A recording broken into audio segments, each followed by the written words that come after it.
Generation X Paranormal.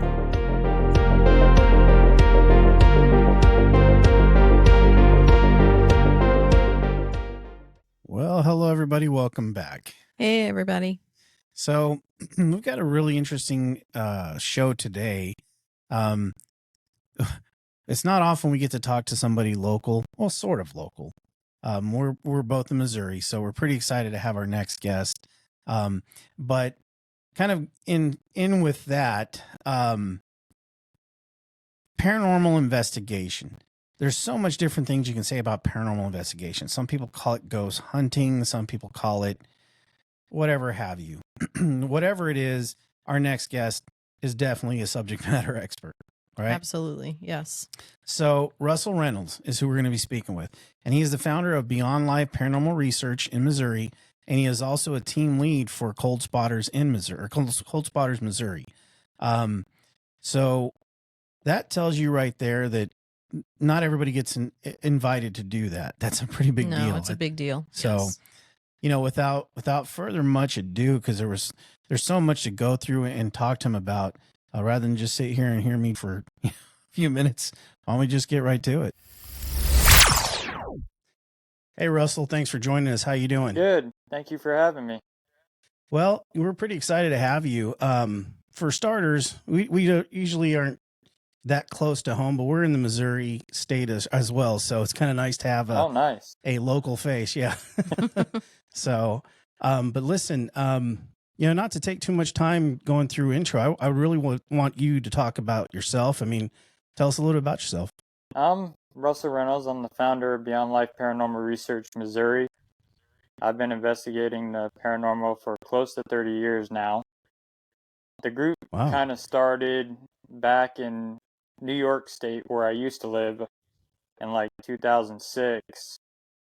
And I moved here in 2012 and just carried it over to here. And I still had a group running for a while back there, but the one that was running it, she had some medical issues, so we just decided to close that one out. Sure. And this one's makes sense. been booming ever since. I'm also the cousin of Ed and Lorraine Warren and John Zaffis. I know those names well. Wow. That's awesome. So yeah, we like the Ed and Lorraine stuff. It's great. I'll be honest with you though, Annabelle scares me. I'm not good with dolls. She's actually getting ready to go to the Warren's Paracon in Connecticut. Oh, really? Wow. That must be pretty cool to see. Yeah, you wouldn't go near it, no, though. Not a chance. They got a whole room set up for all the artifacts that they bring. Between Annabelle and Bob, you know about Bob. Yeah. Between those two, no thanks. I'll do paranormal shows all day long, but I probably won't go near either one of those things. That's awesome. So you mentioned you were in New York. What kind of brought you out to Missouri, if you don't mind me asking? I have friends out here, and I came out to visit them, and I loved it out here. Yeah, it's pretty nice. A lot cheaper living too than New York State. Oh yeah, I bet. That's awesome. Well, so how did you become interested in being a ghost hunter or ghost professional? And I'm going to use that term lightly, because ghost hunting, I think, is just kind of is a little bit weird. Yeah. But anyway, I'll let you speak to that. But kind of what got you started in it? I lived in a house that was haunted when I was about 6 years old, and strange things would happen all the time. I mean, you'd light a candle and you'd see a breeze come blowing through, and the flame would flicker, and there'd be no draft or anything in the house. Stuff would move randomly. Toilets would flush at night. Water would turn on. And one night I heard a noise. It was probably about 2, 3 o'clock in the morning. Woke up, and here's a Civil War soldier standing in my bedroom door looking at me. Whoa. So I'm like one of those kids, put a blanket over my head. It's not real. It'll go away. Yeah, right. And then got the curiosity and looked up again. He was gone. But strange things would happen to my dad, my mom in there. They'd fold my laundry and put it on my bed, go upstairs, go put it away. It'd be scattered all over the floor, and us kids would be in school. Oh my gosh. So not one of the helpful ones that actually put them in the drawers for you. And I mean, the heat would in the middle of the night would get turned down and it'd be freezing. My dad think one of us kids got up and played with the heat, but Oh we were yeah. too small to reach it. My sister was Wow. only like 2 or 3 years old then. Hmm. And That's pretty active. Yeah, no kidding. come to find So- out was after we moved out, other people would move in and rent the place and they wouldn't stay there. They'd move out pretty quick, and then a couple from New York City had bought it and they started renovating the place.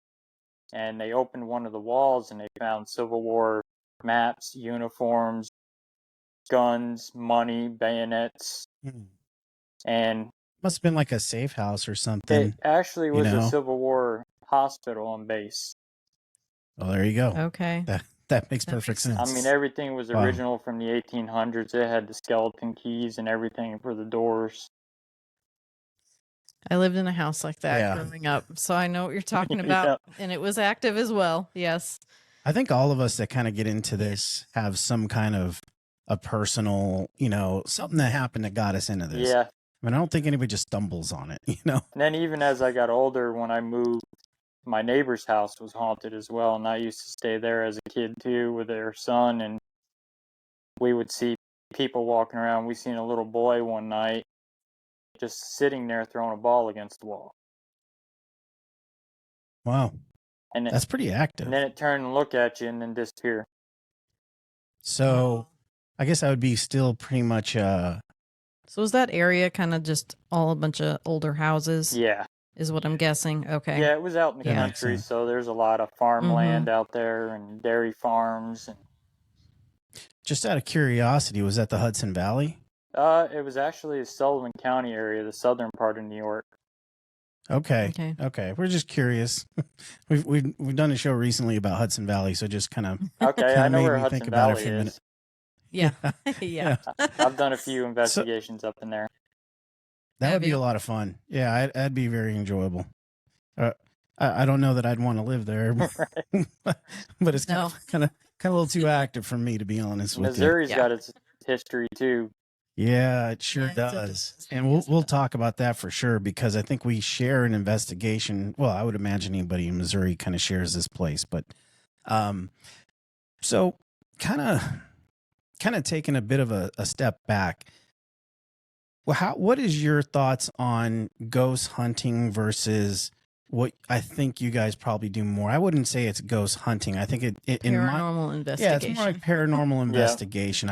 I'm not a big fan of ghost hunting, but if you could talk a little bit about that. Basically, like ghost hunting is more thrill seeking. You're out there for just the thrill of it and to have fun with it. Where that makes us a little different. We're more the researchers. We're going out to houses to help people. Also doing the research on the property and trying to get them spirits out of people's homes and make their lives at ease. I mean, we deal with a lot of dark stuff too. Yeah, sure. I'm sure you do. I know that, when you think of and don't get me wrong, I'm fans of the shows too, but you watch the TV shows and those of us who've been around this for a while know there's a television aspect to that. And then there's the actual part where people like yourself actually go out there and try to help the community. So, and that's why I got into it, to help people. I mean, we don't even charge for an investigation. We don't charge for cleansing. So I know you started in New York and now you're in Missouri. So how do you reach out to people, or how do people get a hold of you for that? We're heavily advertised. We have a website. If you go on Google and look up Paranormal Investigators of Missouri, we're the first ones that'll pop up. Awesome. And then we're on Facebook, Instagram. Okay. And what areas do you serve? Do you just do Missouri, or do you go to other states? No, we go to other states. I mean, we travel quite a bit. We've done stuff in Ohio, Oklahoma, Indiana. We've been to Kentucky. Okay. Really? Yeah. So you do span out quite a bit. Oh, yeah. We go all over. I've been called to go to Canada, too, for a few, and Wisconsin. Wow. So by and large, since you're kind of traveling more of a more interstate, do you find that any one particular state is a little bit more active than the others? I think about the same. Yeah. Because you always wonder about that. Because so, for example, I'm originally from the West Coast, and the West Coast obviously hasn't been around as long as, say, the East Coast. So you often wonder if, time and different things that have happened along the coastline in different cities leads to more paranormal. However, there's a lot of crazy stuff that's happened out west too. Yeah, So, especially yeah, you got a lot of Mhm. people, gangs out there shooting each other, yeah, so you got a lot of yeah. that negative energy floating around out there.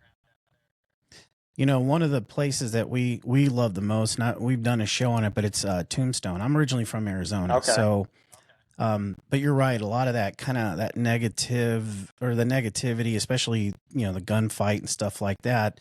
Obviously, a lot of people lost their lives during that time, so I would imagine that Mhm. causes for a lot of energy. Yeah. So, do you find, and I know this is probably a mixed bag of all, but do you find more, and keep in mind, I'm going to ask you when we get into a little bit more about how you guys do your investigations. Some of our audience is very well in tune on how paranormal investigations work and what materials and things that are that you use, sort of the tools of the trade anyway. But as far as some of the other ones, they're probably not as they're a little bit newer to it. So I'll probably ask you to explain a little bit more for something. Sorry about that.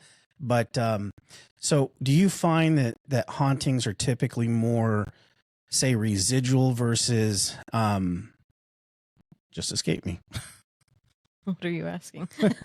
Residual versus active, or ones that are actually Intelligent. Intelligent. Thank you. Yes. Which is something I apparently am lacking a lot of right now. This evening. Yeah. So anyway, do you find that you run into more intelligent hauntings or more residual? A lot more residual. Okay. Mhm. I mean, there's a few And we do run into some intelligent ones, but we find more residual than we do intelligent. yeah, I would think that's, see, for me, I think a lot of it comes from, and maybe you'll explain more about this, but for residual hauntings, it's almost like something that just keeps playing. It doesn't necessarily mean that the spirit or the entity even knows that it's there, or maybe it's just a recording of that entity, but there's no way to really interact with it. No, it's just like a record playing over and over again at the same time. If there was a Okay. door in that one wall that they rebuilt, that entity is gonna think there's a door there and just continue to keep walking through that wall. Right. Right, that makes sense. Yeah. And Missouri has a lot of, caves and quartz and Yep. limestone, and that's been known to basically record energy. So, our state is full of that, so that kind of makes sense. Especially when you get down towards the Ozarks. I've done a Mhm. few down in there.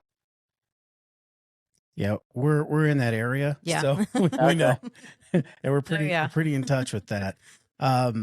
So explaining, and I'll explain that a little bit. So residual haunting is like Russell said, it's like a record player, something that just keeps happening over and over again. Whereas intelligent, obviously, you can converse or you can interact with them. So that's kind of the basis of what I was talking about there. But so on that, what equipment do you guys use? We use DVR cameras. I've got about 3 DVR systems. I've got 2 hardwires that are 8-channel, and then 1 wireless. And we'll run them throughout the house. We use thermal. The Mel meter with the REM pod and shadow detection is my main go-to. Okay. I don't use the spirit box very much, but I do the digital recorder. I'm kind of still like the old school bit of it with just the EVPs and stuff like that. Sure. And then documenting. And so Right. with the I know there's a typical go-to EVP recorder that everybody gets, and for some reason it's old and it costs like $6,000 to buy it. But do you find that just any digital recorder works, or is there Yeah. any particular digital? I mean, I Okay. started off with a little RCA digital recorder when I first started out. I just had a little EMF detector, a digital recorder, and a digital camera. Got it. So for the audience, can you explain a little bit on why EMF detection is important to paranormal research? Well, they say ghosts are made up of electrical energy and static, where several different EMF detectors run on different frequencies. Like your K2 meter runs on a separate frequency than a Mel meter, which will pick up your cell phone. So you got to watch with a K2. You get a lot of false readings with those. Where the Mel, Right. you won't. If you got it sitting there and it starts spiking out of no reason, then there's a possibility you have something there. But Mel will pick up on like electrical boxes and stuff like that. We did a case in Indiana where we got called in because they thought they were seeing a little girl in the corner and stuff was moving around the house, which when we got there and we did our baseline EMF reading, the whole building was filled with high EMF fields. So it was making them hallucinate, making them see things that weren't there. So we couldn't really do an investigation. We ran the equipment, the cameras and stuff, but we never captured anything. It was just too much high EMF. That's really important to point out too, because I know that I have seen investigations and where you're right, you take a baseline EMF, and if it's so high, people who don't understand that actually has a very profound impact on people physically. Like you said, you can hallucinate, people get sick. There's a lot of different things that can come from EMF. Right. And this girl, she had her kids taken away from her, and she was accusing the paranormal activity of it. And I tried to explain to her, we cannot sign paperwork on that because it won't hold up in a court of law or anything like that. Right. And that's sad. That is sad. So I don't know. I haven't heard from them if they ever got them back or not. Or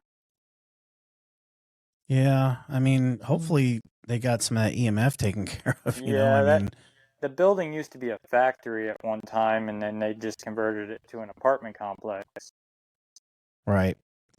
Well, I know that a lot of different, especially some of the older homes, sometimes you walk in, you get that immediate eerie feeling, and a lot of people will say, well, then it's got to be, you know, maybe potentially haunted or something's going on, when the reality of it is it could just be bad EMF because some of that wiring in a house can be really, you know, super old where it doesn't have the coating or the sheathing around it to protect. And not many people realize that our bodies ourselves give off a faint EMF field. Right. Right. I didn't actually know that. Yep. Yeah. That's why on the REM pod, I think if you touch it, or you get close to it, it goes off. That makes sense. So since I brought it up, can you explain the REM pod a little bit? I've done it. I know about it, but like I said, some of our audience may not. Well, with the REM pod, main thing you want to do is just set it way out away from you. And I mean, even if a bug lands on it or a fly, it will set it off. Is anything that comes in contact with that antenna is going to set it off. Sure. Walkie-talkies work on the same frequencies as your REM pods do. So when you squeeze that walkie-talkie button, you're going to set your REM pod off. Right. And kind of like the sound you would get in old school speakers, like if your phone was going to ring. That. Yep. I mean, I can't make it up. But it also sets off the Mel meter too. They'll run on the same frequencies as your walkie-talkies. Okay. Does a channel make a difference, or does it all pretty much the same? No, it's just pretty much the same. That frequency, some reason it picks it up real quick. Okay. What about, and you didn't mention it, it's just one of the few devices that I'm still trying to, this is one of the very few devices that I'm still trying to wrap my head around, was that Geoport, if you know what I'm talking about with those things. I do. We don't have one, but I've seen them. Okay. Yeah, those are the only ones that I think for me is just kind of, first of all, how they hear, you know. And how you can I mean, there's so many voices coming out. So how do you determine what, I never got that either. See, we it confused me too much. We try to buy some equipment from KD Stafford. Okay. And Supernatural Link. He makes some pretty good spirit boxes to where they're kind of legit. Right. And I've seen some of the demonstrations he's done with them. We went to Metacon where he was in Kansas City, and he gave us some demonstrations on the spirit boxes. We were actually standing there, and the spirit box was going off talking to my team and I. Really? It's wild. Wow. So tell us a little bit about your team. I know there's yourself, but how many are on your team? There's about 7 of us. Okay. Each got a different skill set. Like my dad, he's been my main one with me through all of this. He's got abilities to read people. He can tell if Well, a that's client's good. lying to us or they're hiding something from us. Yeah. Comes in handy, I'm sure. And then Sure. Tammy, my lead investigator, I've known her for 20 years. She's been investigating. She's actually from back east as well. She had a group in Pennsylvania. Oh, okay. And she moved That- out here with her husband because her husband's in the Army National Guard down in Nevada. He's my tech Yeah, guy. I was in the Army. Okay, Yeah. cool. And then That's awesome. I've got Christina, who's our medium of the group. And then Jen, she's also a researcher. She's investigated by her solo before, so she's kind of similar to the same skill set I am. Okay. And then I got my buddy Eric, whose dad used to investigate. So Eric's been around it as a kid, investigate with his dad. Seems like a pretty solid team. Yep. Yeah, it does. Yeah. What's it? So I know that a lot of a lot of shows and everything they don't tend to always bring a psychic, but having one available on your team, how does that help with your investigations? Well, with them picking up different energies, they let us know which are the hot spots. Right. I kind of tend to test my psychics to see. Sure. Yeah, I mean, it sounds like you're probably more, and correct me if I'm wrong, but you're probably more results driven. You want to see actual tangible things, whereas it might be tough for someone who's kind of more geared for that to kind of feel or at least understand or wrap your head around what a psychic may be trying to tell you. It makes perfect sense. And then, like with us we're part of Cold Spotters Missouri also, which is Cold Spotters British Columbia. Oh, okay. I don't know. Can you tell us a little bit about that? Have you ever guys heard of Rob Dermarest from Ghost Hunters International? Yes. It's his girlfriend Amanda Quill that is the founder of Cold Spotters, and we work with them too. Oh, we that's took awesome. over Missouri for them. And Wow. they don't just take Great. anybody and everybody. You have to be legit to actually be part of Cold Spotters. Sure. That's awesome. amazing. Yeah. That's congratulations. Thanks. That's awesome. Yeah. Yeah. So You wanna? we work quite a bit with them on cases.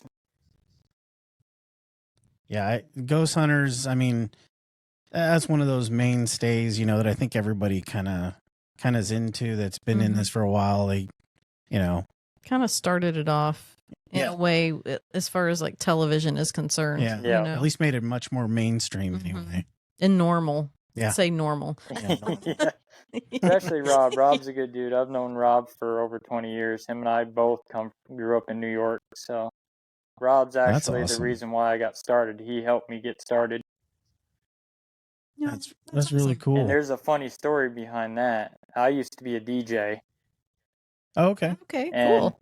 He was still with GHI then. He asked me to make him a mixtape, and he said in return he'd help get started in paranormal field. So I made him a mixtape so he could listen to on his way overseas. Oh, wow. And then it went Best from there. mixtape you ever made, probably. Yeah. So that's really cool. We've been friends ever since. That's really cool. So you want to talk about Missouri State? Well, let's talk, before we get into that, let's talk about kind of keep it on you. So you want to talk about some of the investigations that they've had, or? Oh yeah, I mean that's probably one of them. That's why I brought it up. Okay, fire away. So we've done the tour at Missouri State a couple of times now. We've had things happen both times. Mm-hmm. My family went with me, and I saw that you guys investigated it. So yeah, we did the tell us 8-hour anything overnight. Okay. It was a pretty active night. We got some good results. I bet. Cell housing 4 down in the dungeon cells when we first started off.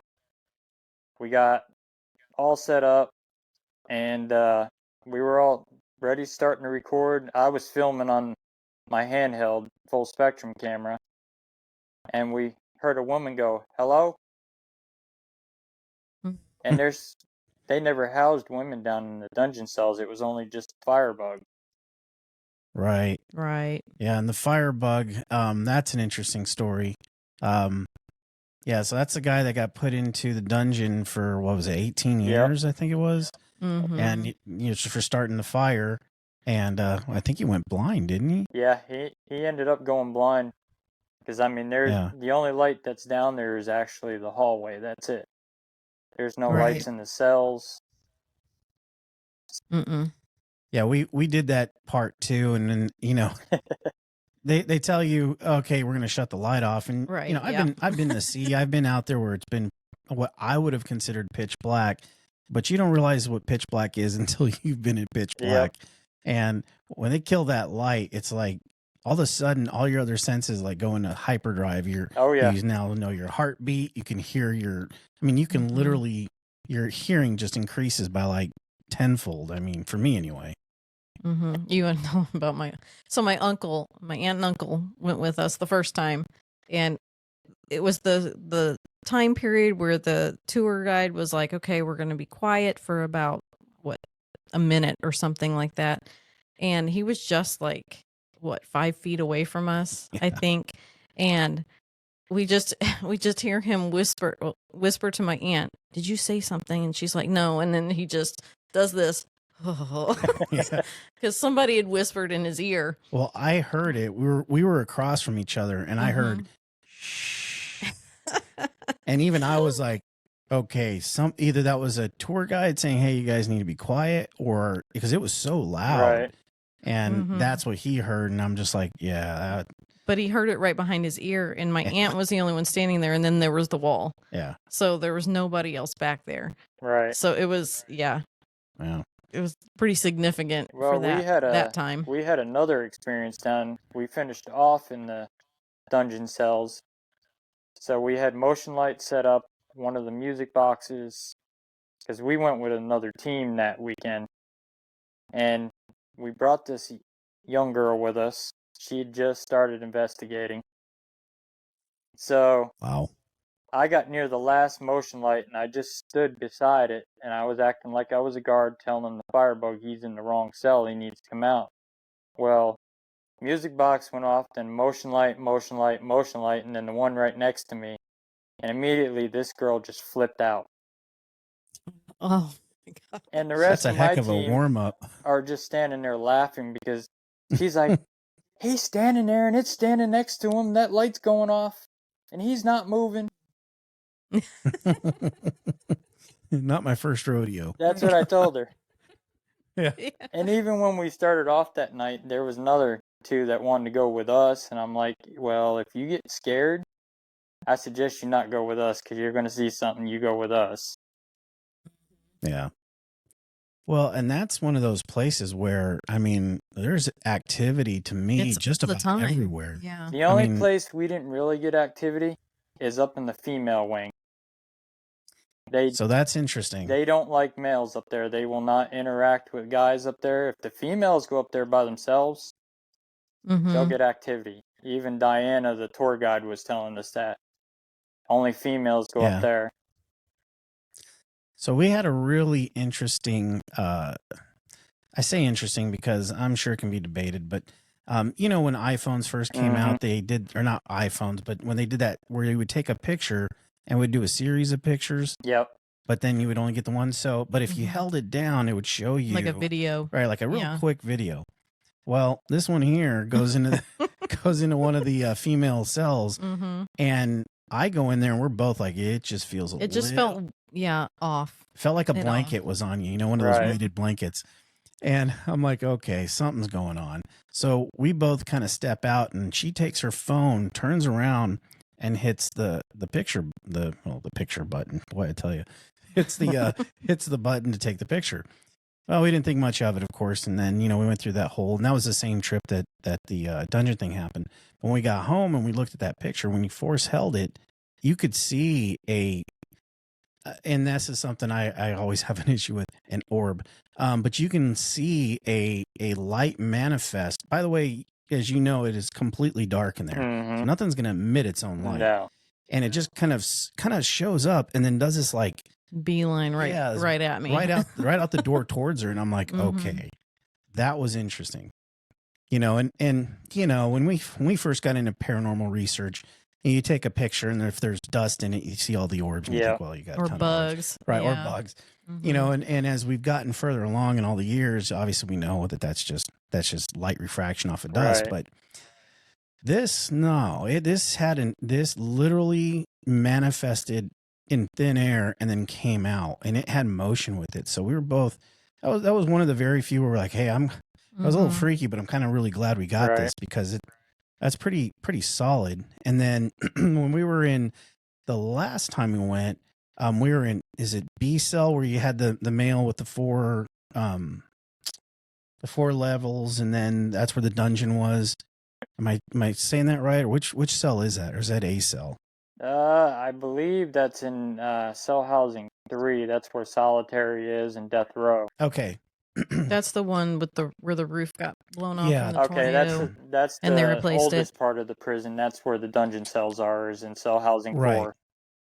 Okay. Right. So we were there this last time, and I was, we had been there a couple of times before, so we weren't too much into the story part, and the tour guides were amazing, but they're always really good about explaining everything. We'd heard it already a few times, so we kind of knew the bulk of it. So I spent a lot more time just kind of looking around as I didn't the first time. So I snapped this picture, and I'll send it to you. It's interesting because even the tour guides got a good conversation out of it. They asked me to send it to them. But there's a tall shadow by that. If you're looking straight on where the dungeons are, the stairs that go down, on the left-hand side, there's like a fire extinguisher box area. Okay, yep. I know what you're talking about. It's about midway down on the first floor. There was a very, very noticeable shadow there. And I remember looking at it, and I'm just looking it over, and I'm like, the first shot I took wasn't there, of course, and then the next one after that wasn't there. So I'm like, okay. I raised my hand. I'm like, I think I may have seen something here. So we go over there, and of course the tour guide's like, oh, they start looking at it, and I could tell that they were much more interested because they kept bringing other tour guides. Hey, you should check this out. So then I sent it to them, but yeah, it's just for us, every time we go there, it seems to be, obviously I'm sure you're going to go there sometime where it's not as active, but I feel like there's always some sort of activity. Oh yeah, even in that cell housing, we were up on, the rest of the team was on the main floor, so the one girl that was with us, she's seen a shadow darting in and out of the cells up on the second floor catwalk. Okay. So I headed up there and I started walking the catwalks like I was a guard. And I circled back around to where they were standing up on the catwalk. And sure enough, she gets touched on the back of the leg and starts cussing. And prior to that, my father had said to her, we went out to dinner with this team, and he says, you're going to get touched in that prison tonight. Wow. And she got touched on the back of the leg. I don't know if I could have walked in there. No. Knowing that. But even in solitary in cell housing 3, we were walking the catwalks up there, and you could hear cell doors slamming in front of us. Wow.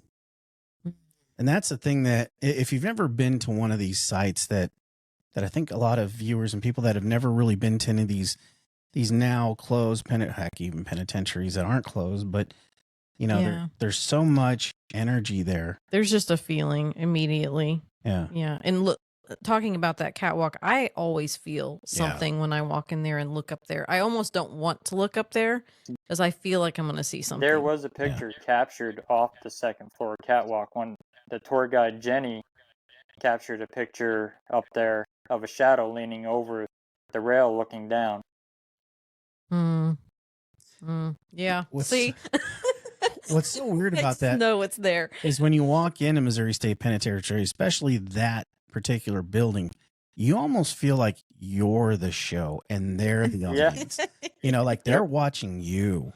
Giving them entertainment. Yeah, it's such like a reversal, I feel like, sometimes when you're walking in there, because you feel like all of a sudden, like kind of like in that cell where you got the, you got all the catwalks and you got all that stuff. You feel like kind of like how those old operation rooms where people used to sit and watch people do an operation where they're just like peering over you. That's kind of how it feels when you're walking Yeah. in there. Did you It guys go does. up to the It does. museum at all? The old warden's house? We didn't go. No, we wanted to. It was part of. I know it's not on the premises, but we didn't get a chance to go. I think the next time. Usually when we go, it's closed because it's, we do the night tours Yeah. and stuff. So, And actually, the 2 times we've done the tour have both been on Halloween. no, So- the first time was, the second time was just before. Oh, that's right. Well, That's right. before our night investigation, we went up there and Jenny was working, and Jenny recognized us right off the bat who we were. My dad went over, there's a mannequin in there dressed as a guard. He went over there and shook its hand, walked out what looked like finger mark bruises on his arm. Like Oh, something wow. grabbed him, and then we Wow. captured a picture out of there of the Kansas City butcher who was housed in Missouri State Penitentiary. Yeah, I remember. I that. knew. Yeah. Yeah. Wow. That's awesome. And even that night, I walked out with looked like a cigarette burn bruise on the inside of my forearm.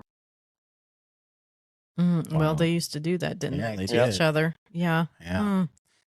And I know in the where death row is, they've got the crawler, or the word I'm looking for, but the one that kind of crawls in the ground, and I know that I've never seen that, but I know a lot of people say they Oh, have. in that last building you're Right. talking Yep. about. Yeah. Yeah. Yeah, we never Yeah, I'm saw glad him, I didn't see that. but I did see the Creeper Waverly Hills Sanatorium. Waverly. You did. Yep, Yeah. we've been there too. Oh man. Now we've never had a chance to do that one. That is on a very short list for us. Paranormal bucket list. I'll Right. tell you right now, it lives up to its name, the most haunted place in America. I've heard that about that. the same and, team like, we went with Pennhurst. to Missouri State Penn. We went with them to Waverly. They rented the place out for 2 nights, and that Friday night they didn't get nothing. So the second night we walk in, we're on tour, and it's like gates of hell opened up. Everybody wanted to play all of a sudden. Right. We're on at on least- tour with Vince, the tour guide, and we're walking around the outside. We're seeing figures looking at us out the window. That's And wild. then we get in the back Wow. of the building, and there's an exit door. Vince seen something looking through the door, and we thought maybe it was the other team walking around. So I walked up there and looked, and there was nobody. And that place that night, before we started off, one of my members, she smoked, so she was taking cigarettes. So I walked the atrium, looked on the outer catwalks. Here's the creeper crawling across the floor. Jeez. So I called my one I don't- member over, and he looked, and he saw him. So I was like, just keep the camera pointed at him. I started towards it, and as fast as I got to it, it was gone. Wow. And that's something. And then we went You on are the, braver than I could be. we went on the 4th floor to the surgery room, and Vince had said he laid on the table there doing a session, and something lifted his leg up. So I tried to recreate something similar. I laid on the table and I played like I was sick and had my member wheel me under the light. And I heard a noise out in the hallway, so I went to sit up to look. I couldn't move. It was like I was being pinned to the table. And then we had a motion light sitting on the shelf, and it went off, and then we heard 2 women scream in the hallway. So my immediate thought was, text that other team, find out where they're at, because they had women with them. They were up on the 5th floor out on the roof. They were doing an Esser's method. Explain that. I'm not sure I understand That's that. where it's with a spirit box. You put on noise canceling headphones and a blindfold. Yeah, okay. And you have one person asking questions, and that person with the spirit box can't hear what you're asking, and they relay the answers. Yeah, I've seen that done. I just didn't know that was an actual term for it. Yeah. And Mm. as we were walking back, you can only investigate till 4 a.m. So it was about 3:45, and we were walking back. This white figure comes running down the 4th floor hallway, runs in between my member and I, and just disappears. Wow. And then when you get on the So- 1st floor down there, there's a gentleman down there that does not like women. He will cuss at you. we were doing a spirit box session down there, and there was a skeptic with us. So we were letting him ask questions, and this thing was calling him every cuss word in the book. How did he feel about that? He thought it was funny. Yeah. Then the one girl, she asked a question, and it called her a dumb bitch. Jeez. Wow. So then, That's pretty so rough. then it come to me, and they asked him if he liked me. He said I was an asshole. Which is kind of a crotchety one. It's an Yeah. inside joke with my team, because usually on investigations, I will get cussed at because my line of questioning is direct and to the point, because I don't like to beat around the Sure. bush with them. Right. And we had 2K2 set up on the table and my millimeter with the REM pod, and they were all going off together. Pretty active. That is definitely an intelligent haunting. Yep. Yeah. Then there's the body chute, which Yeah. we went all the way to the bottom of the body chute, and we got a picture of a black mass filling the whole body chute coming down at us. Jeez. And there's the Waverly Hills Challenge, which is you do the body chute at 3 a.m. Is there a reason why 3 a.m.? Because that's when it's most active. Sounds what I was expecting to hear. And you did this, Yep. correct? Then there's then there's the other one where you have to lay on the morgue slab. The tour guide said lay in there by yourself for 15 minutes and have your team stand out in the hallway. So I said, I'll do you one better. I'll lay in there for 2 hours. Well, Brave man. yeah, I don't know that I would do that. Yeah, I do. So I'm like the guinea pig. I'll do most things that people won't do. Well, yeah. I think it's good to always have someone like that on a team because, you need to have somebody that's a little bit of a cowboy, Yeah. Otherwise, everybody's just like, sometimes you need to have that extra mile in you. Like, we just did an investigation in Oklahoma. We did a private residence, and the guy was playing with satanic stuff. And yeah, that never causes problems. he brought something in there, and it was just my dad and I, because the rest of my members had to work, so I was investigating solo. Man, and that's rough.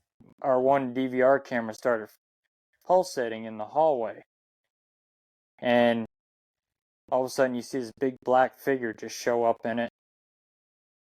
So I went back there, and I stood there looking at it, and it's like the hallway just filled up black. And then this little 5-foot figure come running at my legs and then just disappeared. Yikes. I feel like something would get punted at that point. So speaking to that, have you ever had anything follow you home from any of your Only investigations? once. And those are good odds, I guess. Very seldom they do follow me, because I tell them they need to go back where they came from. Right. The one that did, it was waking me up in the middle of the night. It took one of my dog's toys and threw it at my bedroom door one night. Wow. Yeah, there'd be rough times for us for that one. I came out and I just said, you need to go back wherever you came from, or I'm going to cleanse this whole house out and you will be gone. Right. Never heard I a got peep something out of for it. you. Wow. So kind of down it to more residential. And of course, I'm sure there's a lot of confidentiality that you can't talk about certain things. But what, keeping that in mind, what are some of the things, or I would say, what are the sort of your top 5 of things that you've kind of ran into? I've ran into someone that was on their way to possession. To the point her eyes rolled in the back of her head and an upside down cross got scratched into her neck while I'm standing there looking at her. Nice. Oh, geez. Oh. Yeah, that, so what do you do with something like that? What do you do? Well, she wasn't fully possessed to where I had to call in clergy. We were able to do a cleansing on her in the home, but it took several months. We had to keep going back. And now she's back to normal. She's back to her normal life. I mean, she was to the point she was fighting with her husband. And there was a closet down in the basement that she was afraid of. And she went down with us to look at that closet, and immediately it's like a switch flipped, and she started freaking out, and she ran back upstairs, and then she kept saying, "It's mine. I don't want him to leave." Because I wanted her out of the house for the night, so I didn't want her in harm's way or anything. And that's when she started her episode with her eyes rolling in the back of her head and the upside down cross on her neck. But if it gets too haywire, I do have connections with Farrah out of Springfield. She's a demonologist. Her name used to be Sister Farrah Rose Deal. Now it's Sister Farrah Rose Perry, and she works for the diocese office in Springfield. So anything like that, I just call her, and she takes it from there. That's good. It's good to have something like that because, you know, paranormal investigation, you know, documenting entities is one thing, but getting into demonology and getting into situations like that, that's where I think at that point you want to be able to have that kind of capability. Oh, absolutely. And she's been mentoring me too as far as the demonic and stuff like that. And sure. Because, I mean, we do deal with a lot of that. We're one of the few groups that will deal with it. Do you find that that's often the case where a lot of paranormal investigators won't even deal with demonology? Yeah, because it's rough. I mean, we're getting ready to work on a case now that they had a team in there, and strange stuff is going on with the client's boyfriend, and the team ended up just packing up and left, and they never heard from him again. Something scared them out of there. Wow. I mean, that's got to be a hard thing to decide what to do there as far as a team is concerned. But if your main goal is to help them, you kind of got to stick it out, you know? And I mean, we've dealt with a lot of hoax too. A lot of it's psychological, and I mean, we've dealt with people with drug problems, schizophrenia. They're on medicine, antidepressants. And that's where we do our substantial background checks on our clients and stuff like that, so we know what we're walking into. I mean, that's good. I check for a history of violence and stuff like that, because you don't know nowadays. You walk into somebody's house and get shot very easily. Absolutely. Yeah. So we do phone interviews before we even go out there, and I mean, that's good. You got to keep your team safe and you got to keep everything above board. So, I mean, that makes perfect sense. And I instruct them if they've got guns or any weapons in the house, when we come, them guns are locked up and gone out of the house. What about gun safe? I mean, is that fine or? Yeah, because I mean, if something takes them over, they're not going to remember the combination. Gotcha. Right. I was just curious. That's something I never really thought about, and something like that. But I mean, that would be a huge risk. Well, for sure. And then you think about, and I'm sure for you, doing that vetting process is very important. But I think most people who don't understand that how much background you have to go through to get to help somebody out. You think, well, you just show up and you do some investigation. Well, I would imagine there's a lot that goes into that, because you're right. If somebody was, at least had some mental issues or had, if there was something else going on, especially if there's drugs or anything else involved, I mean, that's not really at that point paranormal. That's just somebody with some severe issues. Yeah. Like I had one guy that called me. He was on meth, and he said he had a demon living in his lip. Wow. Yeah. Well, I think he's got a lot of demons going on, but it has nothing to do with. We just got off another one weird case over the weekend. A guy was camera happy, thinking he's seeing ghosts and stuff, and he's on a lot of heavy medication and stuff, and he's thinking he's making out with ghosts, and he's having sex with ghosts. Oh, geez. And we went there. We didn't capture nothing in the house. Right. Everything was outside, connected to the land itself that we were seeing. I mean, we heard a woman's voice outside, and we seen a few shadows here and there, but that's about it. And I did a cleansing either way on his house and him, and right away I'm getting phone calls shortly after we left at like 4 a.m. that he's seeing spirits again. It's banging his head off the couch, and he took a picture and sent it to me and said it was Hat Man. And you can clearly see it was just a bunch of leaves. Sure. Right. Yeah. Right.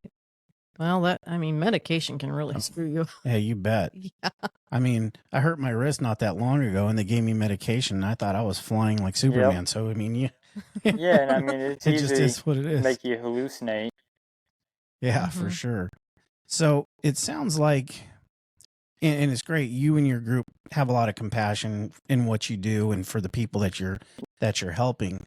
But I also would imagine there comes a point where maybe what you're doing just isn't enough. What do you guys do at that point? Do you turn to somebody else, or how do you react to something where it just might be beyond, kind of like with that demonology? But what do you do when you get to a point where you know you can't do much more? We just basically try to coach them along and try to explain to them that, look, there's nothing more we can do. We did everything we could as far as cleansing.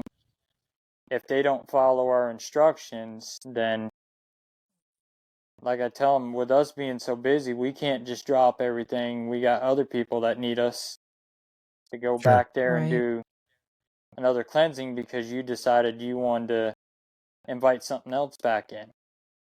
Right. And I would imagine that has now. I don't know how you feel about these things, but I'm not a huge fan of them, like Ouija boards. Yeah, I'm not a fan of them either.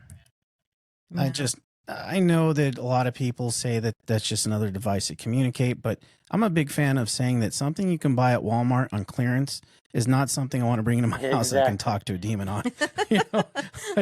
No thanks, I'm good. Well, we did another case with a guy, and he was researching stuff on the internet. He was doing the witchcraft stuff, and he ended up conjuring up stuff in his house. And when we were doing the investigation in his bedroom, I mean, he had religious stuff up, and we were getting on the audio, we got satanic chanting, laughing, mocking church music. And now I see the guy's back. He stopped for a while and continued doing his religious stuff. Now I see he's back at it again with his cameras and posting stuff. And I'm sure that feels a little defeated sometimes. Yeah, it does. But you can't. It's like beating a dead horse at times. Right. You can't control other people's actions. Like the one we just did, the guy that was practicing Satanism. He promised us he'd stop for his kids' sake, but he's back doing it again. And there's kids involved. Yeah. Yep. And that's even worse. See, with us, if there's kids involved, that takes first priority for us. We're right there when there's kids involved because they're easy targets. Oh, yeah, I would imagine that's true. I mean, not only the fact they don't have the experience that we all have in dealing with the world, but they're so young and probably easy prey. And they're very sensitive to this. I mean, they can see it better than we can. Right. Which is where it comes to, like, all of us were kids when all of this started for all three of us, it sounds like. So yeah, for sure. Yeah. And then I grew up with the abilities too. I can see them and feel them, and I've got, so here's where it gets funny. I don't want sometimes to have what I've got, but I definitely have that. We will walk in places and oftentimes she'll say, do you feel anything? And I'm like, I really don't want to talk about it. Right.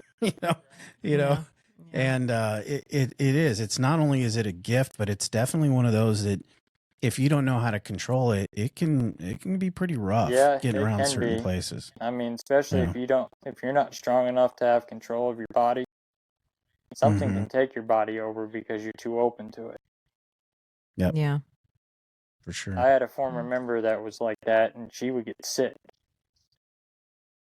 on every investigation we did. Wow, that's rough. Every investigation. Yep. She would be that coughing, would be really difficult. Nauseated, lightheaded.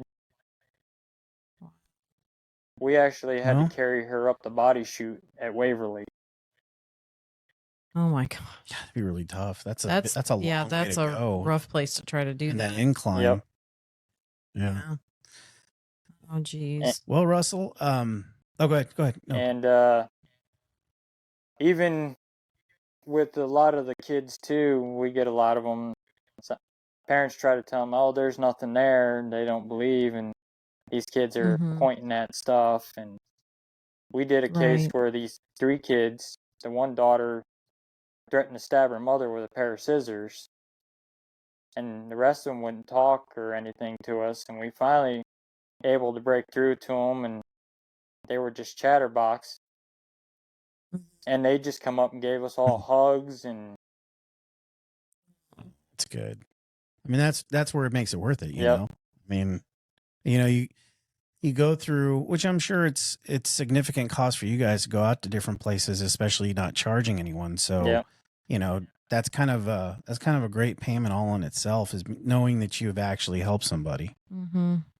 And young children too. I mean, I work with young kids, so that means a lot to me that you're doing that. And there's nothing better in the world than getting, that satisfaction of helping a young child Yep. and having them hug you for it. You've really made a difference. Yeah. Especially the one we did in Ohio, the little girl's she's autistic. Yeah, that's got to be really difficult because she's already having a tough time adjusting to the world itself, let alone to have this going on So too. we rushed out there. I mean, we put off work to even go out there. Oh, Yeah, that's awesome. For sure. And well, Russell, this is where you guys get to. Oh, good. And we were able to help her too. They're actually doing good. I still check on them from time to time. No, that's great. That's good. That's really, really good. Like most teams, they'll just do one and done, and that's it. They won't talk to their clients. We constantly call our clients that we do and check up on them. Well, follow-up, I'm sure, is probably, if not more important than the first time, because, you get that initial contact and you do that, you do really good work. But if you're not able to follow it up, if certain things weren't followed or they didn't understand some of your direction to kind of help themselves out, then it kind of goes to waste, I would imagine. Like the one we did where the girl was partially possessed and the cross got scratched into her neck. We're like family there now. She invites us over for dinner, and that's awesome. That is awesome. She makes us little stuffed bears that we can give out to kids when we go to investigations. That's so cool. Do you find that really, so I know you mentioned you go out and do other investigations, but do you take things from other investigations into the current one that you're in? I mean, so do you learn from that process? And I'm sure it's not all one size fits all. I'm sure everything's just a little bit different. Yeah, there's always something to learn in the paranormal field. That's why there's no professionals in the field. Sure. Right. Yeah. You always learn. Always a practicing. There's always something new to learn. Mm-hmm. That's awesome. So what is your top, like, most crazy investigation you've ever done? Like the most stuff has happened. Would that be Waverly Hills? Yep, Waverly, and then Hans Mill. Hans Mill. That's here in Missouri. It's up here towards me in Bramer, Missouri. Okay. It's the old Mormon massacre site. That's why I remember it. Okay, yeah. Okay, it sounded familiar, but I couldn't place it. So yeah, our daughter goes to college at UMKC, so we've been up there a bit, and that's sort of jogged my memory. Yeah. Yeah, that place. If you go on the anniversary of the massacre, is when you really get the activity. No, I'm sure. Yeah. I mean, that's the time to go. We got crowded in at that one when we did that one. I brought a new member and one of her friends with us, and I didn't tell her friend that there was a tall black figure standing right behind her. It's probably best. Yeah. But she turned around and happened to see it standing there, and she started crying. Yeah. And then we were walking back, and something was whistling at us. No way to just warn somebody or warm them up into something. Yeah. By the way, just so you know, there's a ginormous frickin' black figure behind you. Gotta go. And I think we're probably past 100 cases already we've done. Wow, that's a lot. My That's phone awesome. rings day and night. I'm constantly getting I'm called. sure. Well, that just shows how much of a need there is Right. for it, you know. And is this what you do pretty much full time? I mean, I would imagine that's kind of. I do how work you a have to full-time with that job much. too. Oh wow, you're a busy man. Yep. And now Congratulations, because that's time management right there. we're getting ready to do an event in October in St. Joe. Okay. Okay. Yeah. We're going to be guest speakers at a 3-day event. Oh, that's awesome. What's the name of the event? KC Spirit and Paranormal Fair. I think I've seen an ad for that actually. Yeah, I have. Yeah, they just did one in Overland Park here last weekend. And then about a month ago, they did one in Kansas City. We were at the one in Kansas City because my cousin John Zaffis was there. Wow, awesome. John Zaffis, that's definitely he is definitely every time he talks I listen. You know, there's just a lot of really great stuff that comes from him. Yeah, it's awesome that you're related to him. It's just and I just found out in January. I found really? I found a cousin down in Florida, and she was doing genealogy on the family, and she found that we're related. We're all related, and she's my double cousin. Huh. Wow. And man, she's related to Ed, and then John, and then then you got Chris McKinnell, which is Ed and Lorraine's grandson. Okay. He's got. Well, you're in the right field then for your definitely genetics, got the right? lineage. Yeah, no question about it. I actually just did. bought John a haunted item that I took from a location. Did you? Wow. Nice. That's in his museum now. I've got a couple That's more to awesome. give him. Well, So where do you put these things? You just keep them in your house until you're ready to I've got pass them them locked off? up. They're encased. Yeah. Okay, that's good. Off property. Oh, they're on the property, but they're out. Are they? They're outside in the shed. Good deal. Yeah. Well, with that being said, as far as what's happening coming up, what else you got going on? It's kind of a good opportunity to talk to some of the things you may have going on, and we got some the ways people can reach you. The KC Spirit Fair coming up in St. Joe, October 13th through the 15th. We'll be there for 3 days, guest speaking on the paranormal and residential and stuff like that. So people can come see us if they want autographs. We're waiting to hear from a producer. We've been asked to be on Paranormal X as a guest. It's awesome.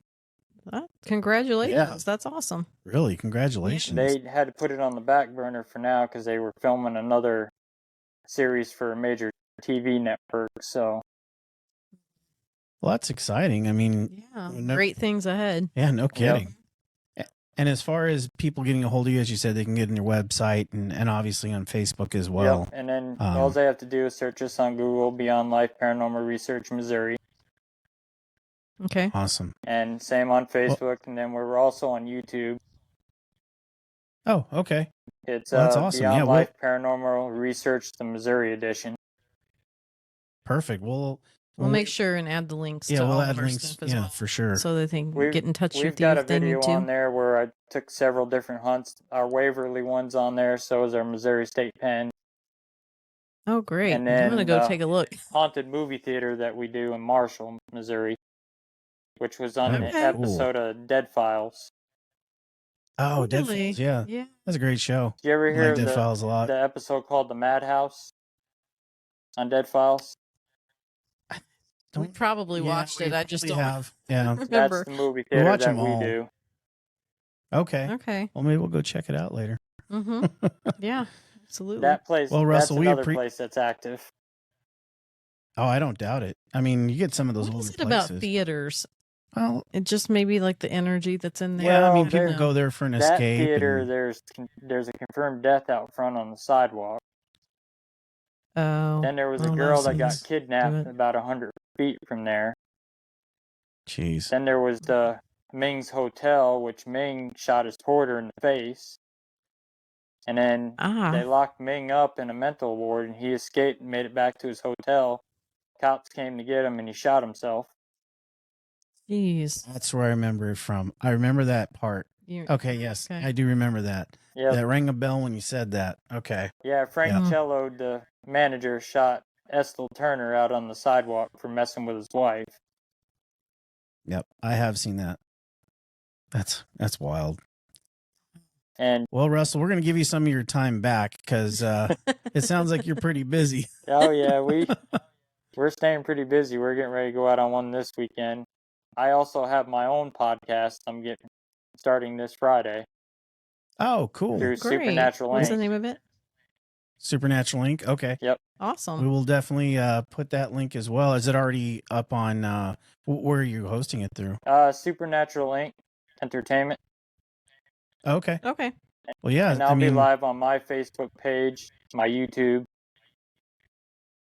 That sounds great. And people Awesome. definitely want to catch you Ed there. and Lorraine's grandson's my first guest Friday night. Oh, Awesome. that's awesome. That's so cool. What a great way to kick it off. Yeah. No You know? kidding, right? Well, all right. We won't keep you. I know you're busy, man. Thank you so much for being on Oh, the show. thank We you for appreciate having me. all your time. Yeah. Hopefully, maybe we can have you back and maybe explore a little bit more since we're right up the road from each other. Yeah, definitely. We're always Awesome. out for networking with teams. I know that Paranormal Unity, a lot of it's garbage now because a lot of teams are out for themselves and cutthroats. Yeah. Sure. Yeah. Well, hopefully we can start turning that around a little bit. You Yeah. know, the more people do this kind of thing, the more it gets a little bit more what I call grassroots and not so corporate and not so, Right. A lot of that You paranormal know, drama has just been crazy lately in the backstabbing. Yeah. And right. we've had our share of it already. Have you? Yep. That's a shame. unfortunate. Yeah. Got to take care of the community. Yep. So, and we don't feed into that drama. We just stay humble and just keep going. Well, good deal. That's awesome. Well, all right, Russell, we're going to let you go and we'll catch you later. All right. Wow. That was fantastic. He's like I said in the beginning, I knew that he would have a wealth of information, but I didn't know quite that much. Again, Russell, thank you for being on the show. And your team, you guys do some tremendous work in your community. So Yeah, absolutely. It's important to help people and not lose sight of that. Right. Especially in this field. Yeah, and I'm sure it's difficult for them because they've got, kind of we talked to them about, it's a lot of navigation of things to deal with when not only you're dealing with the public, but paranormal, it touches people in such a personal place, so it's probably really difficult to especially go to somebody's home and in their personal space. Right. I mean, you're in their space, so it's got to be really Mhm. difficult to first of all to kind of keep everything down with, try not to make expectations too high and trying to keep, it's just got to be a lot to manage. Absolutely. So for the Beyond Life Paranormal Research team, they do offer full paranormal investigation free. It's amazing. Okay. And they also offer home cleansing of negative spirits for free. That's awesome. And like you said, I mean, they're willing to travel out of the state of Missouri. So if there's anyone that's listening that has a problem or needs help, feel free to contact them. They want you to contact them. Absolutely. We will, post links on our Facebook page to his website and any other contact information they may have to make it a little bit easier. But the website is Beyond Life Paranormal Research Missouri. So pretty Pretty easy self-explanatory. to find. But they also have a Facebook page, and he said you can just search it in Google. So that might be another way. Which might be pretty easy for everyone. Yeah.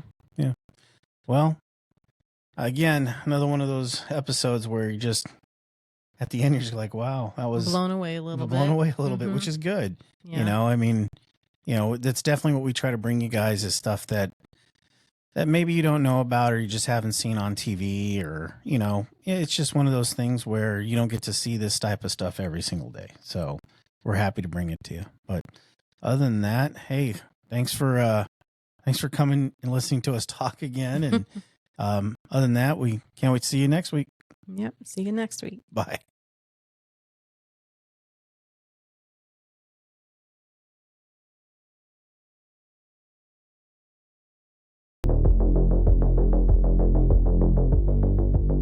Music by Carl Casey at White Bat Audio. Please check us out on Facebook at Generation X Paranormal Podcast. Also check out our website, gxparanormal.com.